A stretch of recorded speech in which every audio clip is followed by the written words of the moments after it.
Uy, baka pauwi na yan. Hey! She says, hey man, there were just too many days.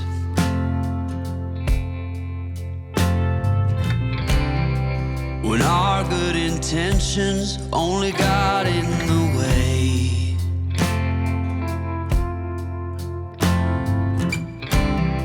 And I almost never know what I should say. So, nandito na tayo sa border ng Buffalo, New York and Fort Erie, Ontario, Canada. At babalik na tayo ng Canada, men. Tapos magde-deliver tayo sa Niagara Falls. Yung mga mahilig mahulog dyan, eh, may ganun, walang ganun. Buti walang traffic. 1, 2, 3. So, dito tayo sa pangatlo. So, pang-apat na truck tayo. Lipat ako dito sa kanan. Pwede pala dito. Akala ko oversize lang yung pinakadulo. Para at least dito, pangalawa na tayo. So, ang mangyayari ngayon, pagkatapos kong mag-deliver dyan sa Niagara, uwi na tayo, men. Miyerkules ngayon, no? July 15, 2026. Tapos, baka Tuesday na ako aalis. Depende. Magpahinga muna tayo kasi 9 na araw na yung kabuuang biyahe natin. Mula nung umalis tayo. Pero itong biyahe na to ay 7 araw pa lang naman tayo. Kaya naging 9 na araw kasi pumunta tayo ng Amerika, bumalik ng Canada, tapos bumalik ng Amerika. Yung pangalawang balik ng Amerika, ito na yung 7 araw na kabuuan. Pero yung kabuuang araw na wala tayo sa bahay ay 9 na araw namin. 10 ba o 9? Tuesday ako umalis eh. So, Wednesday, Thursday, Friday, Saturday, Sunday, Monday, Tuesday, Wednesday. Oh, 8 araw lang pala. 9 na araw tuloy. Ito na, tayo na yung next. Papel pala natin.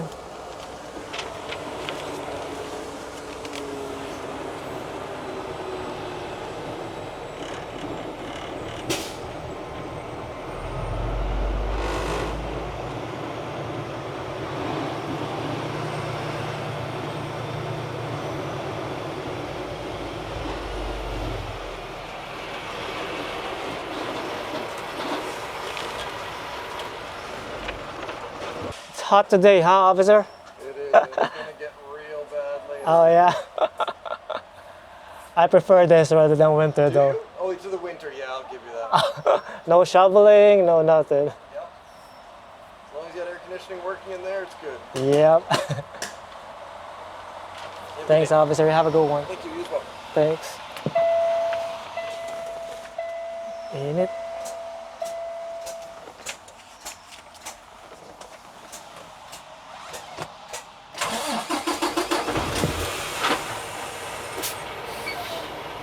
Fahrenheit, sabi ni Pete. Sabi ni cellphone, 24 Celsius. Hindi naman ganun kainit yung 24 ah. AC. Hey. Ilang segundo ko lang pinatay yung AC. Uminit bigla. Pero anyway, sa ating lahat, no? Welcome back sa atin dito sa Fort Erie, Ontario, Canada, man. Hey! Home sweet home. Makapagpahinga na si Kaloy. Hey! Parang nagtaka ako sa tanong ni officer. Sabi niya, how come were you gone for that long? 7 days nga naman. Kasi ang layo ng pinuntahan natin, no? Sa International Falls, Minnesota. Napakalayo nga naman. Sabado nga yun, nag-deliver tayo. So, weekend. Kaya nagtagal yung biyahe rin natin. Sana mabilis lang yung unloading. Ganda naman eh ate sa booth. Kaway-kaway kay ate. Ating Canadian. Ano bang ano ngayon? Yon, yung customer naman na pupuntahan ko ngayon, Pinupuntahan namin palagi yon kapag mag-pick up, no? Siguro mahigit 5 beses na akong naka-pick up dyan. Pero yung pag-deliver, ngayon pa lang ako magde-deliver dyan. Kaya hindi ko alam kung ano yung sistema nila sa delivery dyan. Pero sana hindi ganun kahirap. Walang entry number. Wala sanang hose na kailangan or fittings, pero kung meron man, wala namang problema. Kasi naka-ready na yung hose ko sa may trailer na 3-inch. Sana 3-inch yung kailangan para hindi masyadong mabigat yung trabaho, no? Malalaman ko yan mamaya. Itong company na to, may daming Pilipino nagtatrabaho dito. Saludo ako sa mga kababayan natin na nagtatrabaho dyan. Mga mababait sila na low-key lang, no? Na-miss ko rin tong Canada, men. Grabe nga, totoo nga yung sinasabi nila na mayroong heat warning na tinatawag. Pero ganun pa man, na-miss ko tong Canada, men. Na-miss ko lang talaga yung simpleng pamumuhay dito sa Canada.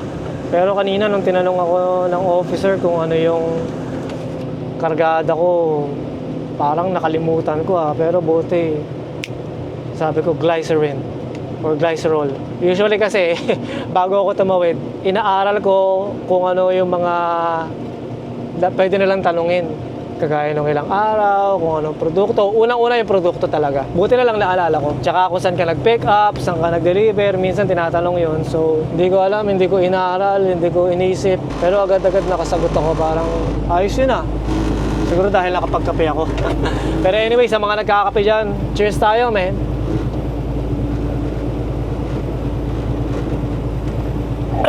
Excuse me po. Sarap. So, yung ating scheduled delivery ay alas 8 ng umaga.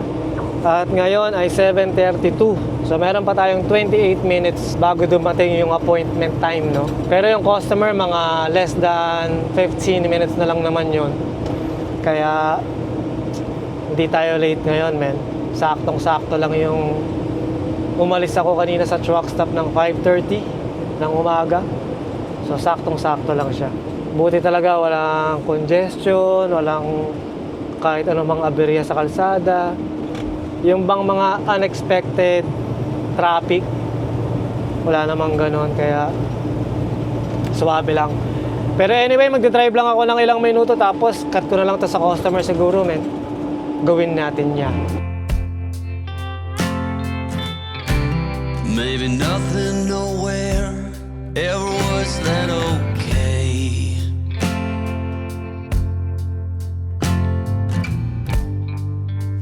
In this house of cards,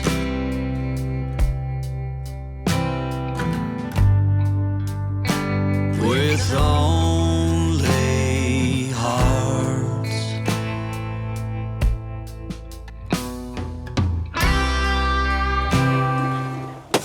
So, mag-check-in muna, men. Wala pa, men. Wala pang tao sa opisina. Pero umabante na yung pumasok na yung isang tanker, kaya abante ako para medyo malapit na tayo sa entrance. Wala pa namang alas 8, 7:55 pa lang. Kaya magbabalik ako sa opisina kapag alas 8 na mismo.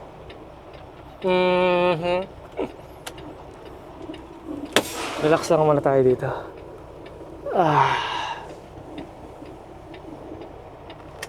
Ayos namin. Nakapag-check-in na ako sa opisina or sa receiving office. Ang sabi niya, maghintay lang daw ako dito sa truck, tapos maghihintay lang. Tapos may darating daw na tao. So pagpasok ko kanina doon, walang tao. Pero nakita ko si Kabayan. Salamat sa iyo, Kabayan. Siya yung pumasok sa loob ng opisina mismo. Kasi hanggang doon lang kami sa lobby, no? So, pumasok si Kabayan para tawagin yung tao. Nakapagkwentuhan muna ako bago siya pumasok. Tinanong ko siya kung gaano na siya katagal dito, na nagtatrabaho. Sabi niya, mga 2 years. Tapos sabi niya sa akin, ikaw, matagal ka nang nagdadrive. Sabi ko, hindi, bago lang din. Tapos sabi niya sa akin, oh, buti ka pa, nagdadrive. Laki ng sweldo mo niyan. Sabi ko, hindi naman kabayan. Kasi sabi niya, container kasi yung dala mo parang gano'n. Ano lang, ewan ko bakit sinabi niyang malaki yung sweldo. Gano'n kasi yung impression ng mga kababayan natin dito sa Canada na kapag truck driver, malaki daw ang sweldo. No? Malaki in the sense of ano naman, above minimum ang swelduhan, parang gano'n. Pero hindi naman yung kasing laki ng mga doktor, mga nurse, no? Sakto lang. Pero gaya nga ng sinabi ko nung nakaraang video, kahit ano pa yung meron ka, ano ka lang, men, relax ka lang. Pwede ko sabihin kay kabayan, oo, ganun. Pero hindi ako ganun kasi alam mo yun, parang ang yabang-yabang mo naman kung ganun. Ang bait ni kabayan, simple lang siya na parang mahiyain. Siguro Ilonggo yun. O Ilocano, hindi ko rin alam Parang ano siya. Ang bait nga siya pa nga yung pumasok sa opisina para tawagin yung tao, hindi naman niya responsibilidad yun. Ano siya dito, forklift driver. Kasi naka-coverall siya, tsaka naka-hard hat. Tapos nakita ko nga siya kanina nagde-drive ng forklift. Kinausap ko siya noon nung nagde-drive siya. Sabi niya sa akin na sa opisina nga raw yung mag-check-in. Tinanong niya ako kung wala bang tao. Sabi ko wala pang tao. Basta ang bait, men. Tapos nung pumasok na naman ako doon, nandun na naman siya sa loob ng lobby.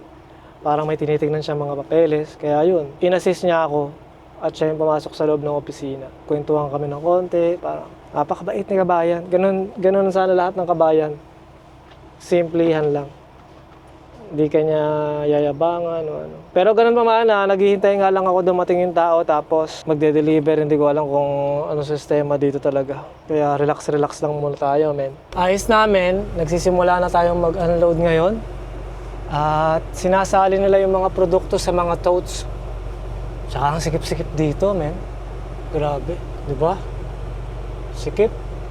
So, dyan ako lalabas mamaya. Kakaliwa ako. Ewan ko. Titignan ko pa kung meron bang sapat na espasyo para lumabas. So, yan yung mga tao. Si kabayan, tsaka yung isa. Sinasali nila sa totes, men. So, doon tayo nanggaling kanina. Kumaliwa tayo dito. Sikip dito, men. Parang nung kumaliwa ako, eksaktong-eksakto lang yung yung mga totes sa trailer. Gumaganon ka, di ba? Parang sinukat talaga.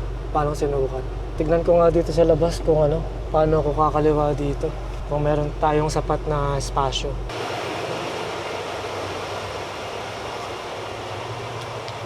Mukhang ayos naman. Makakalabas naman pala tayo. Ang sikip, men. Ewan ko kung makakalabas ako dito. Sikip. Kung iusog tong mga totes na yan, pwede. Sikip Tingnan natin. Siyempre, hindi lang naman ako yung nag-unload dito.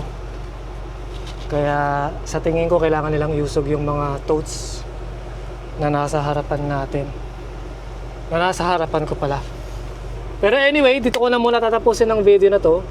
At mamaya uwi na ako. Mga 1 oras lang naman ang biyahe.